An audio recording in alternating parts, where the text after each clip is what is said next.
ठीक है, समझ में आया। एन ये आ रहा है कैसे आर डैश। अब इस नाइट्रोजन ने कितने बॉन्ड्स बनाए हुए हैं? 4। 1, ये रहा 1, 2 इसके साथ 3 और ये 4, तो इसके ऊपर पॉजिटिव आएगा। इसको खोल के लिखते हैं हम। इतनी बात समझ में आई? रिंग ओपन करवाने के लिए हमें कोई न्यूक्लियोफाइल चाहिए होता है जो अटैक करे और रिंग को ओपन करवाए। ठीक है, तो न्यूक्लियोफाइल यहाँ पे है नाइट्रोजन। इससे अच्छा न्यूक्लियोफाइल कौन होगा? इसके पास इलेक्ट्रॉन्स होते हैं ना, एक्स्ट्रा लोन पेयर्स। उसने अटैक किया यहाँ पे और रिंग ओपन हो गई। अब नाइट्रोजन के 4 बॉन्ड्स बन गए तो पॉजिटिव चार्ज आ गया। अब इसको अपना ये अगर पॉजिटिव चार्ज हटाना है तो यहाँ से एक हाइड्रोजन रिमूव करना पड़ेगा।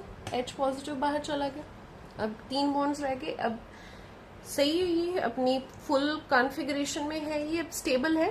3 बॉन्ड्स तो स्टेबल होते हैं, 3 बॉन्ड्स तो बना सकता है ये। समझ में आए? अब ये पॉजिटिव चार्ज कहाँ जाएगा? इस ऑक्सीजन के पास। समझ में आया?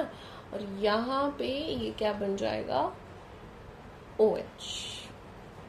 तो जो हाइड्रोजन इसने निकाला अपना पॉजिटिव चार्ज वैनिश करने के लिए, वो उसके पास चला गया। This is ring opening.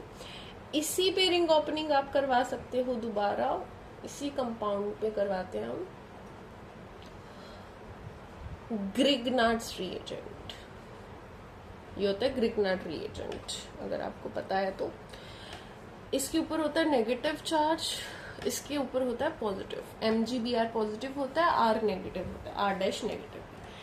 ये अटैक करवाएगा सेम वहीं पे और रिंग ओपन हो जाएगी और प्रोडक्ट क्या बनेगा? O नेगेटिव, R, और यहाँ पे क्या अटैच हुआ? R dash. समझ में आया? यहाँ पे R डैश नेगेटिव न्यूक्लियोफाइल ने अटैक करा है, रिंग ओपन होगी, ओपन हो गया ये। समझ में आई? अब O के साथ कौन आएगा? जो पॉजिटिव था, दैट वाज MgBr। ठीक है, उसके बाद हम इसकी फर्दर हाइड्रोलिसिस करवा सकते हैं H2H पॉजिटिव के साथ और ये बन जाएगा OH। मैंने सही बनाया? ये थोड़ा वो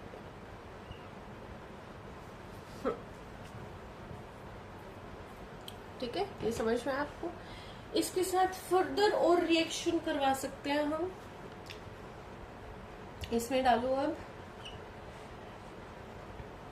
R dash C triple bond C Li, इसके ऊपर पॉजिटिव, Li पॉजिटिव और ये सारा नेगेटिव, ये सारे के ऊपर नेगेटिव और इसके ऊपर पॉजिटिव।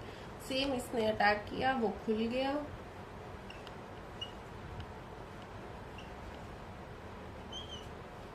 और ये आ गया C triple bond C R dash. समझ आया?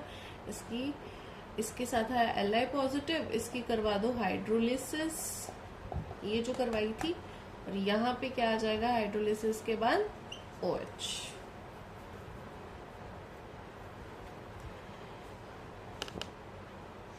अब इसमें खुद से ये डाल के देखो,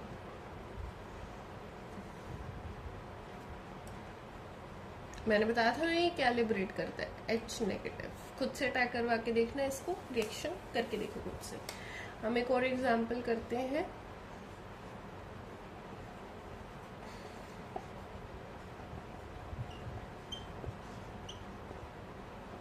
इसमें क्या होगा? ये अटैक करेगा कहाँ पे? यहाँ पे, क्योंकि यहाँ O के ऊपर नेगेटिव चार्ज स्टेबल है, तो क्या बन जाएगा? ये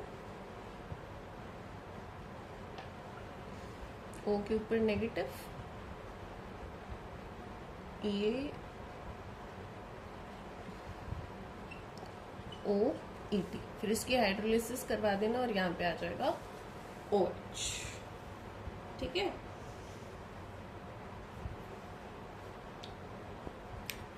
तो रिंग ओपनिंग की इतनी रिएक्शंस बहुत है। नेक्स्ट है साइक्लाइजेशन, और ये लास्ट रिएक्शंस है। साइक्लाइजेशन रिएक्शंस, इस पे फर्स्ट आती है अल्डोल रिएक्शन। कैसी होती है अल्डोल रिएक्शन? मैं दिखाती हूँ आपको।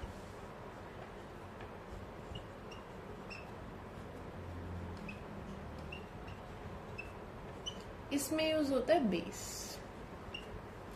बेस मान लो OH नेगेटिव है, मतलब NaOH है, हम यही मान लेते हैं चलो। तो इसको क्या चाहिए? H positive. यहाँ पे H पॉजिटिव कहाँ से मिल सकता है? यहाँ से, कि इसके पास क्या है? CH2H। तो यहाँ से अगर H पॉजिटिव इसके पास चला गया तो पीछे क्या छोड़ के गया? Negative charge. इतनी बात समझ में आई? नेगेटिव चार्ज ने इसके ऊपर क्या किया? अटैक कर सकता है ना, अभी तो इतने सारे करवाए। तो ये ऊपर आ जाएगा, इसके ऊपर नेगेटिव आ जाएगा, तो ये क्या बनेगा? देखो, double bond O negative CH3 साथ में, और यहाँ पे जो CH2 है अब उसका बॉन्ड बन गया इसके साथ। आप समझ रहे हो कितनी मेंबर बनी? 1 2 3 4 एंड 5 मेंबर रिंग बनी। ठीक है, उसके बाद इसकी क्या करवा दो? हाइड्रोलिसिस, और ये बन गया OH। This is aldol reaction. नहीं समझ आई? दोबारा समझा देती हूँ। ये CH3 था, उसका H पॉजिटिव NaOH ने लिया, क्योंकि बेस डलता है इस रिएक्शन में, बेस को H पॉजिटिव चाहिए होता है, बेस डल गया। अब अगर H पॉजिटिव बाहर जाएगा तो पीछे नेगेटिव बचेगा, उस नेगेटिव ने अटैक किया इसके ऊपर, ये डबल बॉन्ड टूट गया और ऊपर इसके ऊपर क्या आ गया? O negative charge. इतनी बात समझ में आई? अब ये रिंग बन गई 5 मेंबर। अब ये जो O नेगेटिव था इसकी क्या करवा दी हमने? हाइड्रोलिसिस, और हाइड्रोलिसिस से क्या बन गया? ये OH। सिंपल। एक खुद से करके देखो, ये वाला।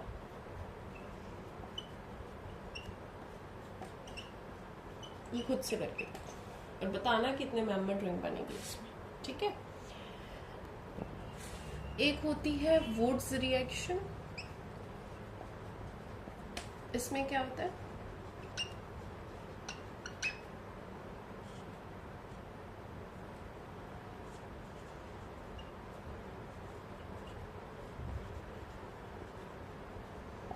ये फ्रीडल क्राफ्ट मैकेनिज्म है, तो इसमें लाइट यूज होती है। फ्रीडल क्राफ्ट मैकेनिज्म में क्या होगा? ये बॉन्ड टूटेंगे, ठीक है, होमोलिटिक लीवेज होगी, इसके पास CH2 बचेगा, इसके पास CH2 रेडिकल बचेगा, और Br रेडिकल और Br रेडिकल सेपरेट आउट हो जाएंगे और मिलके क्या बनाएंगे? Br2। तो प्लस ये दोनों भी आपस में जुड़ जाएंगे और क्या दिखाएंगे? साइक्लाइजेशन।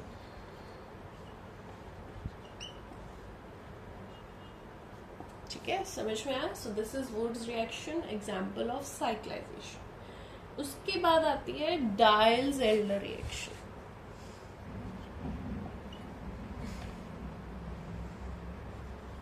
डायल्स-एल्डर रिएक्शन स्पेलिंग देख लेना प्लीज। इसमें क्या यूज करते हैं हम?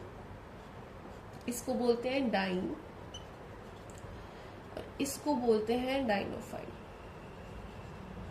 ठीक है, बड़े ध्यान से देखो, ये भी फ्रीडल क्राफ्ट रिएक्शन ही है। होता क्या है? सारे पाई बॉन्ड्स के रेडिकल्स बना लो। ठीक है, सारे पाई बॉन्ड्स के हमने क्या बना लिए? रेडिकल्स। ठीक है, इसको इससे ज्वाइन कर दो, इसको इससे ज्वाइन कर दो, इसको इससे ज्वाइन कर दो, बस बन गया। This is dials-Elder reaction.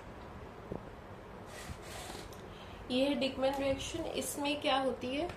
ये नेगेटिव चार्ज यहाँ पे शिफ्ट होता है, ये पाई बॉन्ड यहाँ पे शिफ्ट होता है, यहाँ पे नेगेटिव चार्ज आ गया, इसने अटैक कर दिया इस पे, और ये फर्दर इसकी होगी साइक्लाइजेशन, O नेगेटिव OR। ये बन गया 1 2 3 4 5 मेंबर्ड कंपाउंड। ये डबल बॉन्ड O और ये OR। इतनी बात समझ में आई?